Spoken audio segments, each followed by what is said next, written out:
Muibi, Ya. kalian tuh suka penasaran gak sih sama latar belakang dari sosok yang suka kalian ceritain? Kayak kenapa dia ngikutin dan gimana cara dia mati gitu-gitu. Penasaran sih gue walaupun takut ya sebenarnya ya. Gue selalu pengen nyari tahu kenapa ya dia bisa gentayangan. Terus dia matinya tragis apa enggak ya? Iya. Nah, kebetulan gue tuh dapat cerita dari Kaskus. Pengalaman seseorang yang emang anak indigo dari kecil, sampai dia tuh bisa temenan, sampai dia juga tahu tuh latar belakang dari sosok noni Belanda yang di rumahnya dia. Oh shit. Oh.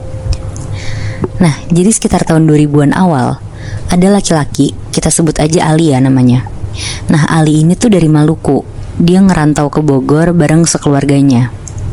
Pas dia ngerantau ke Bogor, bapaknya Ali ini tuh beli rumah tua yang kebetulan dijual murah. Secara status tuh rumah itu masuk ke tipe golongan A, dan kelihatannya tuh cocok untuk kayak buka usaha atau perkantoran gitu, saking gedenya. Kebetulan bapaknya Ali tuh juga sempat mikir di situ buat coba buka usaha kecil-kecilan di Bogor, sampai akhirnya milih rumah itu. Ciri-ciri rumahnya itu tuh kayak gaya zaman kolonial Belanda, bagus gitu loh, gede rumahnya, cuma udah tua. Iya, iya. Lokasinya tuh di kawasan protokol, lebih tepatnya tuh di Jalan Jenderal Sudirman, Kota Bogor. Nah, rumahnya Ali tuh sekitar 400 meter sebelum Istana Bogor dan 100 meter setelah air mancur. Tapi walaupun rumah tua, desainnya tuh masih bagus. Ada taman bunganya di halaman depan dan ada kebun buah-buahan di halaman belakang. Pokoknya benar-benar rumah model zaman Belanda dulu. Ya. Nah, si Ali pun bilang kalau rumahnya ini tuh angker, karena kebetulan Ali tuh emang indigo dari kecil. Apalagi katanya rumahnya tuh sebelahan sama gereja Zebaut Beth Bell. Jadi ini tuh gereja tua bekas peninggalan Belanda yang angkernya juga bukan main. Di Bogor tuh. Iya benar, pada zaman itu. Nah, dulu tuh di gereja itu Ali bilang sering ketemu sama pendeta bule tanpa kepala yang matinya tuh tragis banget. Katanya sih lehernya putus ditebas sama kaum pribumi. Anjir. Oh anjir. Nah, lanjut di rumah tua yang Ali tempatin itu tuh jadi tempat perkenalan Ali sama dunia gaib yang serba misterius sama gak kasat mata. Jadi di rumah itu tuh banyak penampakan-penampakan yang Ali lihat. Tapi karena waktu itu Ali tuh masih kecil, dia tuh mikir kalau semua itu tuh orang. Ali pun jadi tahu itu semua ternyata sosok gak kasat mata tuh dari orang tuanya.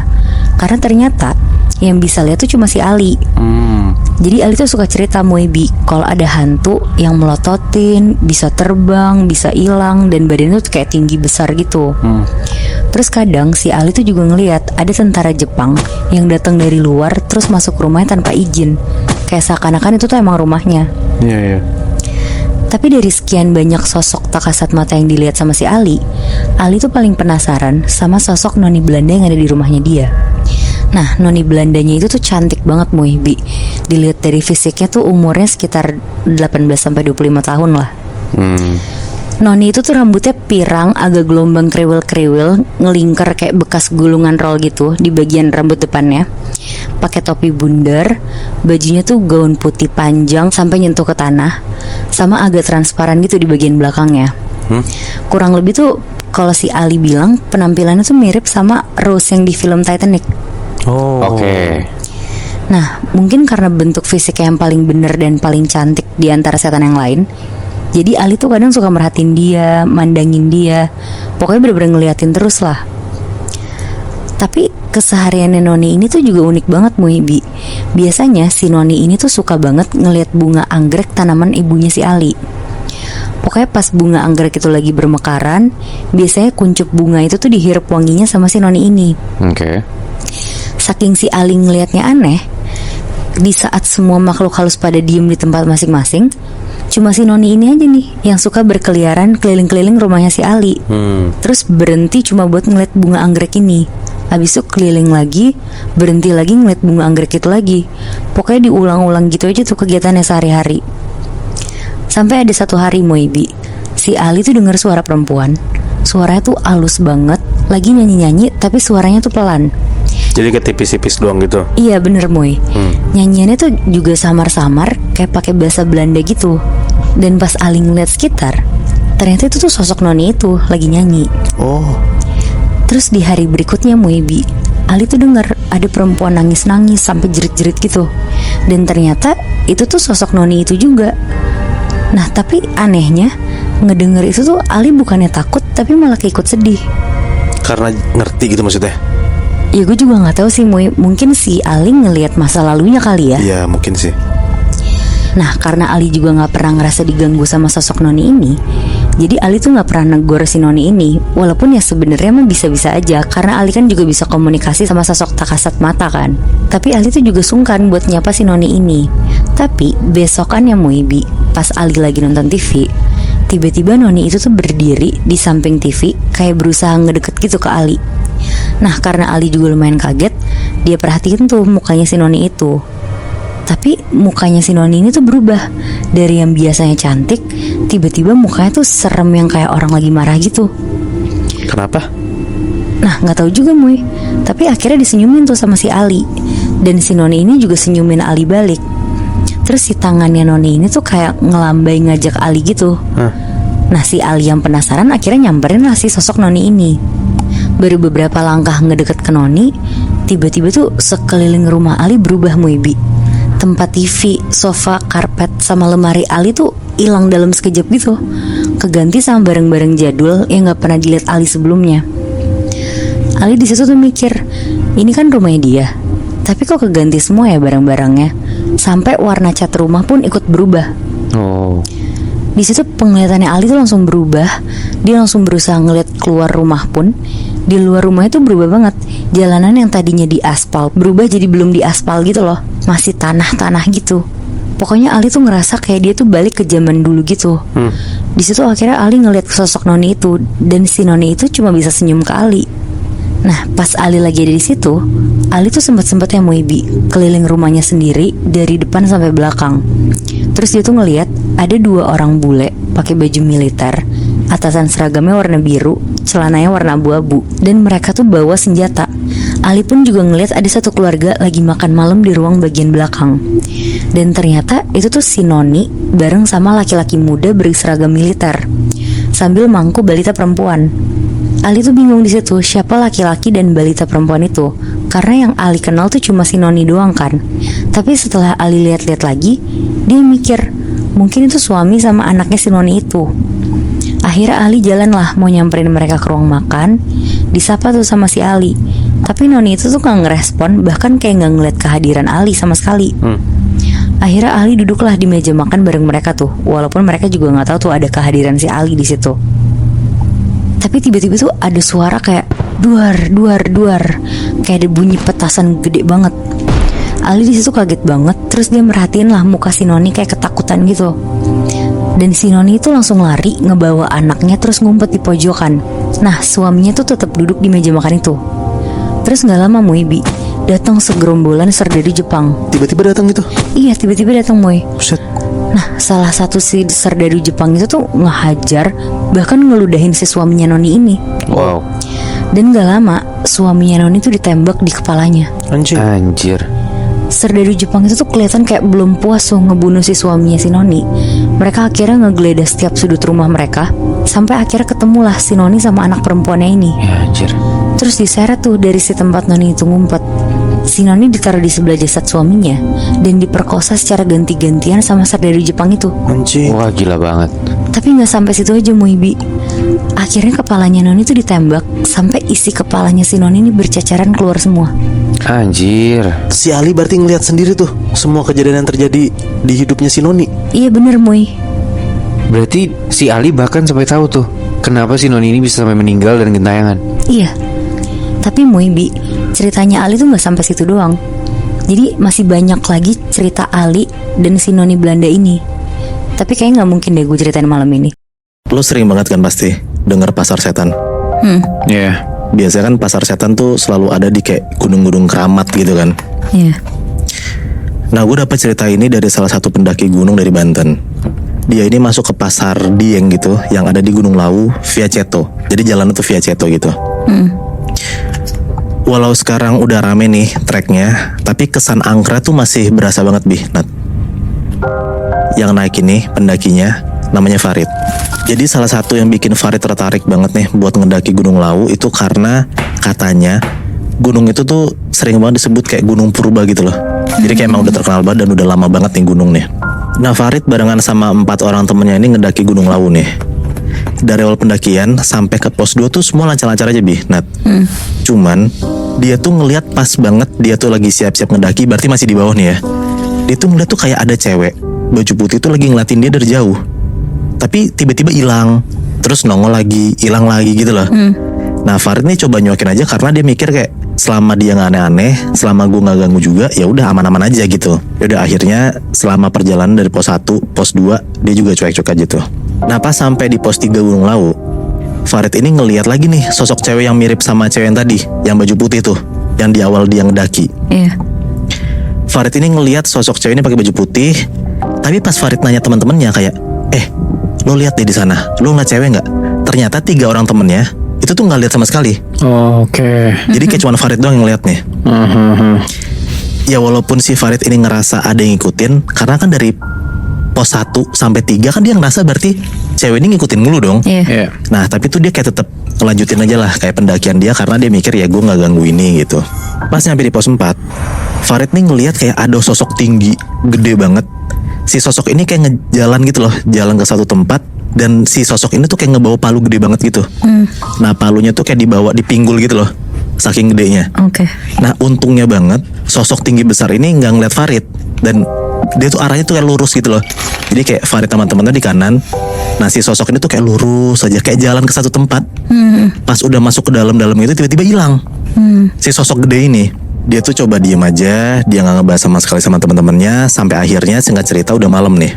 Pas malam hari ini rombongan Farid ini mutusin buat nginep di jalur pendakian Gunung Lawu, tepatnya di bawah plat Pasar Dieng. Mereka ngediriin tenda di situ. Nah beres ngurusin tenda, akhirnya mereka tidur dan ada juga beberapa orang yang masih ngerokok di depan. Yang ngerokok ini Farid sama satu temennya namanya Ibnu. Oke. Pas si Farid sama Ibnu lagi ngobrol-ngobrol, sekitar jam 1-an malam tiba-tiba Farid sama Ibnu tuh dengar kayak ada suara alunan musik Jawa gitu Bi, Nat, di tengah hutan. Kayak lu bayangin aja deh, masa tengah malam di gunung ada suara orang main musik, nggak mungkin kan? Iya. Nah mereka udah ngerasa kayak anjing nih ada yang nggak beres nih. Pokoknya dia tahu kalau misalnya ini nih mungkin dalam tanda kutip ya ulah makhluk halus yang ada di sana gitu. Karena mereka takut, akhirnya mereka buru-buru masuk ke dalam tendanya lagi. Nah pas Farid lagi berusaha buat nggak takut dan dia nyoba tidur udah di dalam tenda nih, tiba-tiba Farid tuh kebelet pipis. Dia tuh udah bener-bener yang nggak bisa nahan banget, kayak udah di ujung banget nih. Jadi daripada dia kasaran dan tanda kutip kayak ngompol di sana, yang mending gue beraniin diri buat pipis dong gitu. Iya. Akhirnya Farid ngeberanin diri buat buka tendanya, kayak buat nyari tempat kayak spot yang enak buat buang air kecil gitu.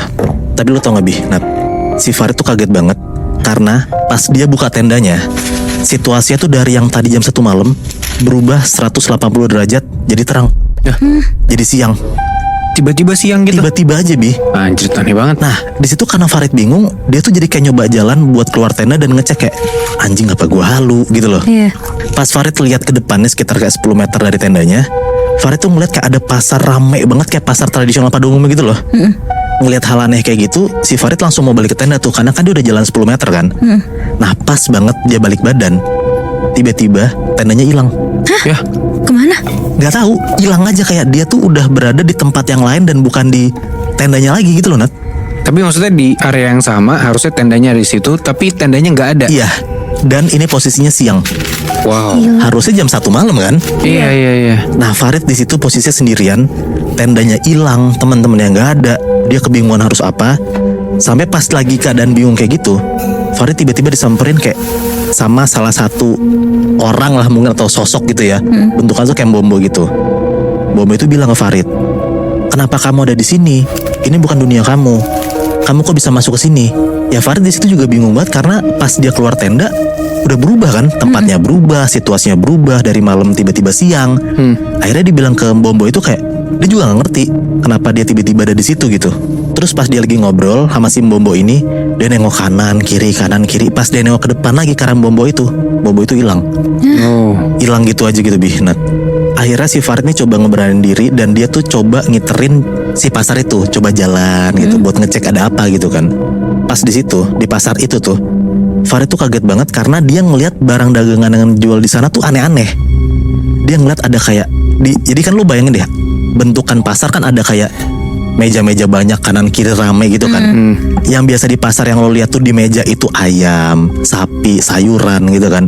Tapi Farid di sini ngelihatnya itu tuh tangan, kepala manusia, kaki manusia, pokoknya macem-macem banget Bi, Nat. Wah. Hancur banget lah dagangan yang dia lihat gitu loh. Aneh banget anjing. Di situ Farid juga ngelihat kayak ada sosok yang lebih nyeremin dibanding waktu pas dia ngeliat awal-awal di Gunung Lawu Bi, Nat. Yang si sosok cewek putih itu. Iya. Nah sekarang dia ngelihat kayak ada sosok tinggi banget, gigi taringnya tuh keluar, dan sosok ini tuh lagi melotot ngeliatin si Farid. Ya. Si sosok ini tuh kayak maksa nawarin Farid buat makan si makanan si sosok ini, dan bentukannya tuh sorry banget kayak kotoran gitu loh. Aduh. Nah si Farid kan takut buat nolak kan, akhirnya dia coba makan tuh. Dia coba makan, pas lagi makan, si sosok yang tinggi gede ini nawarin Farid buat stay di sana, buat tinggal di sana aja. Tapi nawarinnya maksa gitu loh. Maksudnya nggak boleh pergi dari Gak situ. boleh pergi, Maksudnya tinggal di situ. tinggal di pasar itu. Wah gila. Serem banget. Karena Farid udah takut banget, akhirnya tuh dia coba lari dan coba buat ngejauhin si pasar itu. Nah pas si Farid lagi lari nih, lagi mau ngejauhin si pasar ini, tiba-tiba tuh dari kayak kejauhan itu dia denger ada suara kayak burung jalak gading gitu loh. Nah gue nggak tahu kenapa tiba-tiba si Farid tuh ngerasa dia tuh harus ngikutin si sumber suara itu, si suara burung ini. Beruntung banget lah pas dia lagi lari ke arah si sumber suara itu, Farid tuh ketemu kayak dalam tanda kutip ya sosok makhluk halus yang baik. Oke. Nah sosok makhluk halus ini bentukannya kayak cewek baju putih yang persis banget dia lihat waktu pas awal-awal. Nah si sosok ini langsung nyamperin si Farid dan dia bilang lah kalau dia itu mau ngembaliin Farid ke dunia nyata. Si Farid langsung ngiyain tuh omongan si sosok ini karena dia mikir daripada gue nyangkut di pasar ini, mending gue ngikutin si omongan si sosok ini kan. Iya. Farid langsung disuruh merem tuh sama si sosok ini sampai sekitar 1 menitan. Pas Farid buka matanya, dia tuh ngeliat di depan dia akhirnya ada tendanya lagi, dan dia lihat juga kalau misalnya ternyata situasinya tuh udah sepi dan udah gelap. Kayak kasaran tuh dalam tanda kutip dia udah balik ke kondisi dia yang seharusnya dia di situ gitu. Iya. Ya. Farid langsung tuh buru-buru masuk ke tenda, dan pas dia masuk tenda dia ngeliat ada teman-temannya tapi teman-temannya lagi tidur. Kayak teman-temannya tuh nggak ngerasa ada yang aneh gitu loh. Baik-baik aja, cuma Farid doang ngerasa kayak gitu. Nah tiba-tiba mungkin karena emang ada situasi yang kayak gitu dan dia habis makan makanan yang aneh, si Farid tuh langsung kayak ngerasa mual dan kayak pengen muntah-muntah gitu lebih. Nah karena di situ Farid juga ngerasa nggak enak dan dia harus tidur. Akhirnya tuh dia langsung minum air putih dan dia coba minum obat-obatan yang dia bawa tuh dari kotanya dia. Ya udahlah akhirnya si Farid bisa tidur. Dan paginya pas Farid sama teman-temannya bangun, mereka tuh langsung lanjut lagi tuh ngedaki, dan akhirnya singkat cerita Farid udah beres tuh ngedaki dan dia udah turun ke arah pendakian pulangnya itu. Pas udah turun dari pendakian itu, akhirnya si Farid beranilah ngomong ke teman-temannya. Dia cerita ke teman-temannya kalau misalnya selama di gunung itu dia tuh masuk ke satu tempat aneh yang mungkin tuh biasa disebut pasar setan. Wow. Cuman perkara dia pengen pipis doang ya. Nah gue nggak tahu Bi sebenarnya kenapa tiba-tiba dia doang yang masuk ke pasar setan kan. Karena teman-temannya kan baik-baik aja. Iya. Nah gue juga nggak tahu juga dari awal kenapa yang bisa ngelihat sosok makhluk halus ini cuma Farid doang. Mungkin menurut gue ya, mungkin si Farid tuh apes aja gitu loh. Ya. Kayaknya yang tadinya kita pikir makhluk halus yang jahat tuh si sosok cewek berbaju putih, ternyata enggak ya. Iya ternyata dia yang Dia baik. kayaknya penyelamat ya kayaknya ya. Ih gila, nggak kebayang sih jadi Farid yang harus kejebak di pasar setan kayak gitu. Pasti nakutin banget nggak sih? Asli. Gue dapet cerita ini tuh dari senior gue. Kejadiannya di suatu SMA yang ada di daerah Lenteng Agung. Gue boleh sebutin gak sih? Lo tahu SMA di mana? Di 38 bukan? Betul.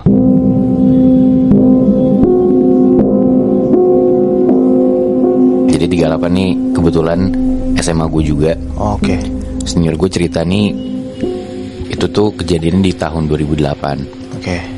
Nah, di tahun 2008 itu ada seorang siswa namanya Doni. Dia ini ketua KIR. KIR tuh Karya Ilmiah Remaja, tau kan lo? Karya Ilmiah Remaja. Karya Ilmiah Oke, Remaja. oke.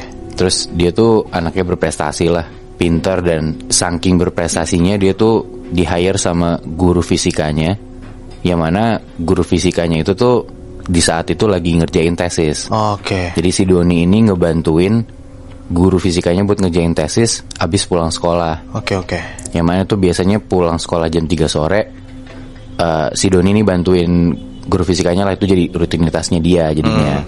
Nah suatu hari di saat Doni lagi ngebantuin guru fisikanya, sebutlah Bu Indri gitu ya. Oke. Di situ tuh si Bu Indri ini ngeliat ada 2 orang murid cewek masih ada di sekitar sekolah. Padahal regulasinya tuh di sekolah itu tuh jam 5 siswa udah nggak boleh berkegiatan, udah harus pulang semua. Beda sama Doni kan. Kalau Doni kan emang ngebantuin gurunya gitu loh. Iya benar. Nah, di situ tuh Bu Indri ngeliat si 2 orang murid cewek ini itu tuh mojok di lorong sekolah, yang mana 2 cewek ini sebenarnya itu tuh mereka udah terbuka bilang ke teman-temannya kalau mereka ini tuh emang pacaran. Oke. Tapi ya lo tau lah kalau hal itu tuh nggak sampai ke guru-guru tahu, karena kan belum tentu semua orang open minded kan. Iya benar. Takutnya ntar nilai dia segala macem lah gitu kan. Takut masalah lah. Nah, terus Bu Indri lihat dan didatengin lah sama Bu Indri. Ditanya, kamu ngapain nak? Kok belum pulang? Mereka jawab, oh enggak Bu, ini lagi nunggu dijemput. Oh iya, nunggunya jangan di sini nak, kata Bu Indri. Oh iya Bu, iya. Terus ya udahlah, 2 orang murid cewek ini akhirnya pindah tempat agak ke dekat gerbang sekolah biar nggak diomelin Bu Indri aja. Iya. Nah terus akhirnya udah balik tuh Bu Indri, udah mau hampir jam 6-an. Si Bu Indri sama Doni ini mau sholat kan, mau sholat maghrib. Akhirnya mereka keluar lab fisika. Terus ternyata si 2 orang murid cewek ini masih ada di situ. Disamperin dong sama Bu Indri, ditanya, kok kalian masih di sini nak? Kok belum pulang? Tanya, iya Bu, sebentar lagi. Terus kata Bu Indri, ya udah jangan macem-macem ya kalian.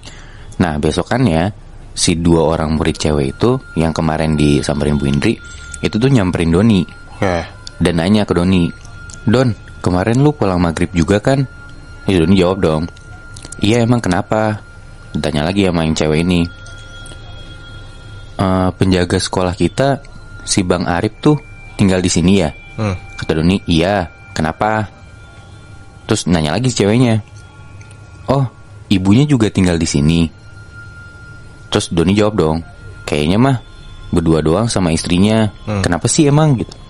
Nah 2 cewek itu ngasih tahu, oh enggak, kemarin pas maghrib ada nenek-nenek yang nyamperin kita. Gua kira orang tuanya Bang Arif.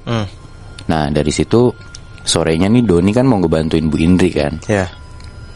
Doni bilang tuh ke Bu Indri, Bu, cewek-cewek yang kemarin ibu tegur tuh tadi nyamperin saya, nanya ke saya, emang ada nenek-nenek ya Bu di sini? Ngedenger itu Bu Indri nih rada panik, terus nanya ke Doni, kamu lihat di mana Don?